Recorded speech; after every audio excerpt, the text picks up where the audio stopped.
guy, but it comes with the territory, and I'm prepared for that. The record-setting year after year foundation that is built in terms of the fundraising is one part of the resume that I would say you weren't necessarily a major, at least front guy on the fundraising. You might have been in the room with a lot of deals that were closed, stuff like that, but you haven't been the fundraiser primarily in your past. That is something that's essential at this level, at the Mountain West level, and I'm curious what your plans are and what you can say to Lobo fans in this community to make them confident that the fundraising part of this is going to continue. Yeah, I appreciate the question, Jeff, and I think, right, we've alluded to it, it starts with a great team, and Jalen Dominguez, who is on our team, has set record year after year, to your point, in those spaces, and that can't stop, right? We have to continue to pursue new avenues of revenue to continue to advance this department forward. Over the last 6 years since I've been in administration, our budget has grown every single year. We've grown from $40 million to $60 million, and when I think about revenue generation, it's not just fundraising, there's operational excellence, and then in our state, it comes down to state support as well. And so we really have to delineate all those different categories and attack them individually, and it's going to take our team to do that, certainly. Ryan, Trevor with KOB. Congratulations. I love the shoes, by the way. Going off the fundraising question that Jeff had, the big thing that we get from fans a lot is essentially, you know, if the Lobo, basketball, football, whatever has success, players are going to leave, coaches are going to leave. How do you get people to stay here in Albuquerque, aside from just, you know, more money being, you know, the answer to that? Yeah, I appreciate the question, Trevor, and certainly not everyone will have the same deep appreciation and upbringing that I have in this department, right? And I'm aware to that, but I think there's many intangibles that make our athletic department great, right? And you look at our attendance numbers, there's Power 5 programs that would kill for those numbers, right? You see the NIT attendance the other night. We were unmatched in a lot of categories, and so there's a lot of intangibles that impact the job as well. Second point I would make is we'd rather be in that position where people want to replicate our success than the alternative. And so I think we're hiring the right people, we're providing the right environment, and we've had success. Daniel Zuniga, CPS.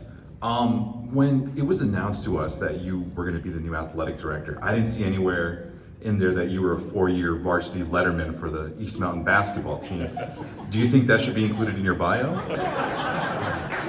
I think the reason it's not in my bio is because we didn't have a lot of success, and so we skipped that part. But I'm a proud East Mountain High School graduate alum. I know we got a few in the audience as well, and it's a place that means a lot to me.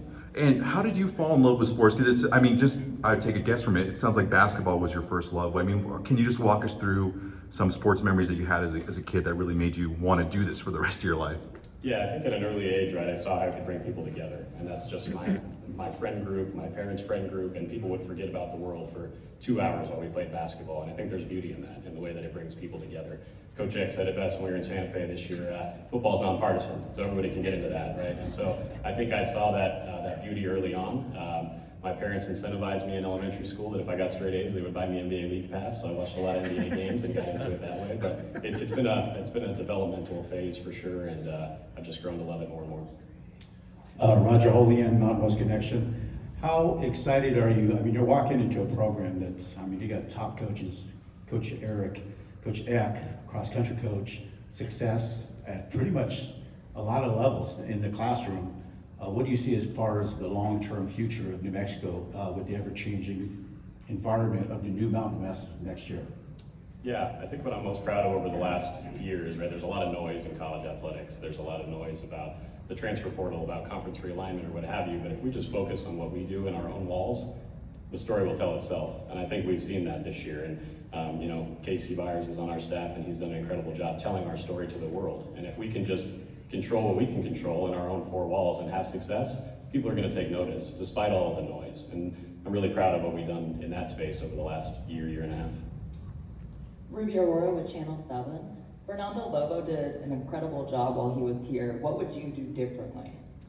Yeah, I think I'd probably flip that around. There's more that I'd like to do like him, right? I think he's an incredible leader.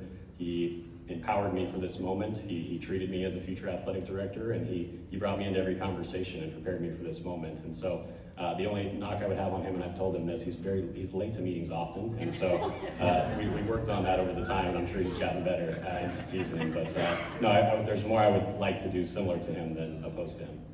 And what is your top priority right away? Yeah, I think, right, when you look at the calendar where we are in the year, where we're having an incredible basketball season, and so retention of our student athletes and our coaches is certainly a priority. And then as we ramp up football, and we've secured funding for the stadium that President Stokes alluded to, I mean, that's a first priority, and we're working across campus with our partners to get that done. And yeah, it's a little overdue. I hope this place looks a little different next time we're all gathered here for a press conference. And final question, how do you approach NIL here at UNM? Yeah, I think my philosophy is that, as I mentioned in my remarks, that it's going to take all of us, and I don't think we're going to be bankrolled by any one company, for instance, right? It's going to take everyone in this room, and I think we've seen that over the last few years. We were one of the first movers in the NIL space under Kurt Ross' leadership, and we saw, the tangible fruits of our labor when we did that. And it's going to take everybody, right? Whether they're buying a ticket one time, making a donation one time, we have to be the Green Bay Packers of college athletics, and I really believe in our ability to do that.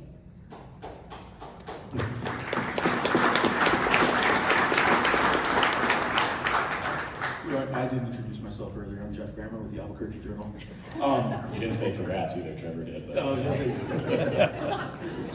yeah, it's the agony. What can I do? Obviously with the basketball retention that you alluded to, that is a situation that is fluid, and since it is topical and going on right now, I will ask, is there any headway made with conversations with Eric Golan, and is there any status update on a long-serving women's basketball coach and the future of both basketball programs across the street?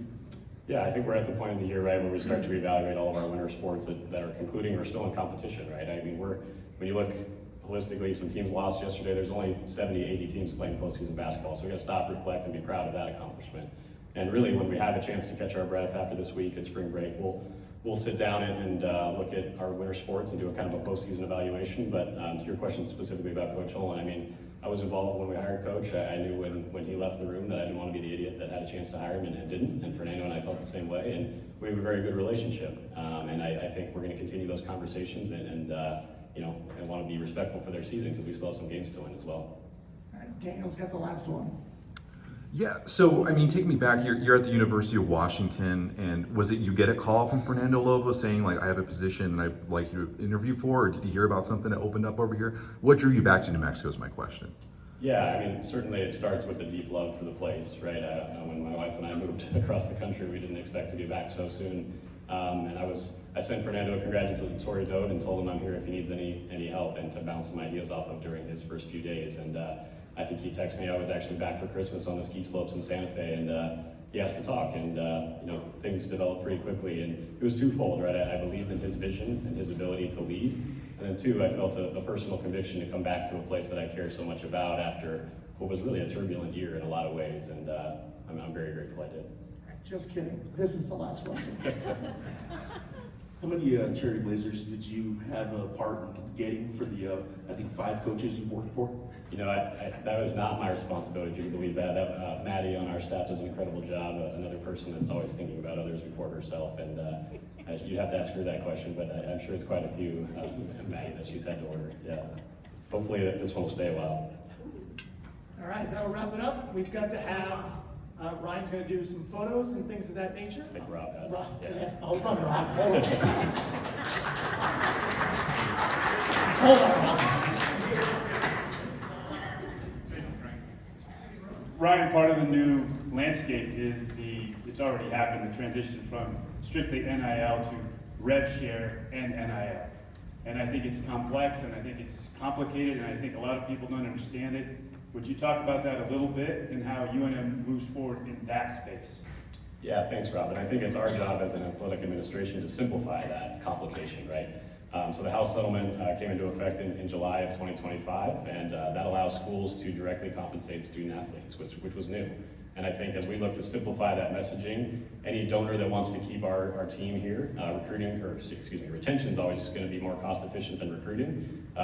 That's now a tax deductible gift through the Lobo Club. And how we can simplify that message and encourage everyone that they have ownership in that process as we try to keep elite talent in New Mexico, that's our job as administrators, to simplify that and chase the money.